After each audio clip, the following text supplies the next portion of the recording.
Yeah. Hata nifanye mazuri ya mwezi kuyaona, kazi yenu kila siku kunizonga. Mmesahau dunia tunapita tu, ninapoenda mbele sijui nitafika lini.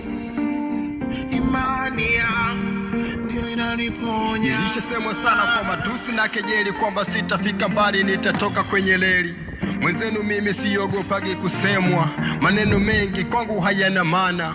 Ukinisema neno lako so sheria, kwanza mlisema jogoo la shamba haliwiki mjini. Yo mweno mkali toka Songwe sama ng'ombe, leo na wika mjini. Kusema si wakatazi no kujaji kwa nini, huwa sibishani na padozi ya kwenini. Neno lako so bunduki ya kwamba kinisema nitomia. Mnasema na waona, mnateta nasikia, mnapanga mbinu nyingi kunitoa kwenye reli. Sitaki kushindana na mwachia Mungu wangu, uzuri siri kwako, silali kwako, hata lodi ya peponi haipiti nyumbani kwako. Mabesti tukionana ni machawa, tukiwa pamoja laiti mngejua kwamba nilishawajua kwamba vijembe mnapiga sawa na kujisumbua. Mikiziwi kwa wambea piga domo, wanaziba mina chara kwenye mshono. Maneno mengi sisikisi hapi promo, godi fundi mina ona kwa maono.